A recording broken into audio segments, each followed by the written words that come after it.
And here it is, the Dodge Viper, with, you notice, old Carroll Shelby still riding shotgun there. What do you think? If this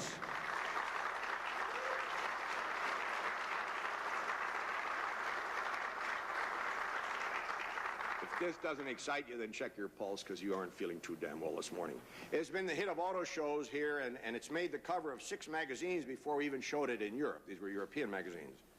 The roar you heard was a monster 8-liter, hard to say that, 8-liter V10, about 400 horsepower, about 450 foot-pounds of torque. And if the design takes you back to some of the classic roadsters of the past, well, that was the idea in the first place. Now, 50 people have been working on this night and day for over a year. I gave them a tight budget, and they've met it. I drove it last week. It was about 35 degrees. It was raining like hell, and there's no top on this baby yet. But the drive cinched it. They made me a believer. I don't want to kid you. It was raining hard, but this thing goes so fast, the rain never touched me. Just couldn't keep up with it. We'll let our Lamborghini operation cast the all-aluminum engine. But this car was conceived and designed and engineered right here in America, and it will be built right here in America. In fact, what you're looking at even before production starts, I think, is an American classic. We've already had, by the way, today's the official introduction with you guys. I guess you got that point, but we've already had over 3,300 people write in, call in, and send money. One guy, I got to find out who this guy is, Bob. He offered to buy the first 50 at $100,000 over sticker, whatever it is. Guy's got to be nuts. Even the president of the German Ferrari club wants to know how he gets in the list. He wants to order one immediately.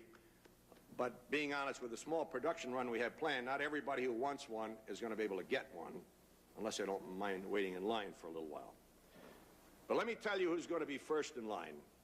Back in the 60s, old Shelby there and I did something called the Cobra. Shelby took the first one we built. He took it off the line, and he told me, you get number 2. And I argued with him and said, I think it's a lousy car. I can't even at a light hold the clutch in. This is the lousiest clutch engine combination I've ever been in.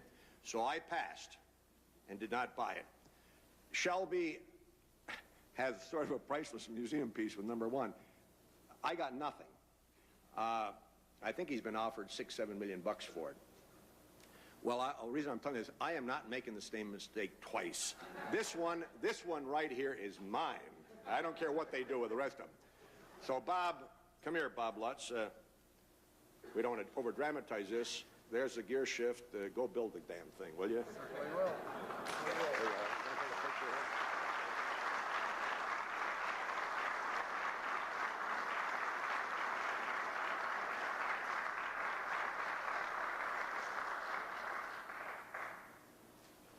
Little photo op here, guys. Be right with you.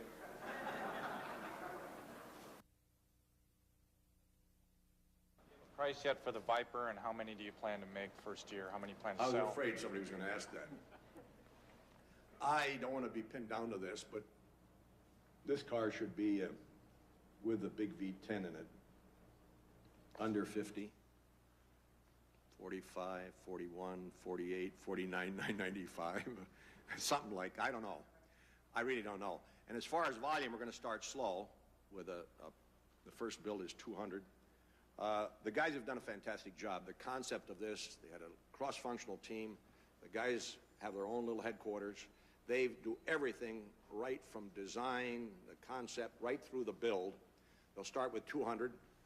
We hope to get to 5,000 a year. I guess we could get to 7, Bob, 8, with a grunt. And, yeah, bottlenecks, that usually means a hell of a lot more money. This was done on budget, you know, with very little money, comparatively, multi-millions, but comparatively little money. So they've done a fantastic job. So I'd have to tell you that way. Slow startup, but all done within 3 years of the design, the concept of the car, before they even had a piece of clay, because it's launched January 1st, 1992, which is only 18 months to go, 19 months to go. So they've done a great job with it. We think it's a nice classic piece of equipment.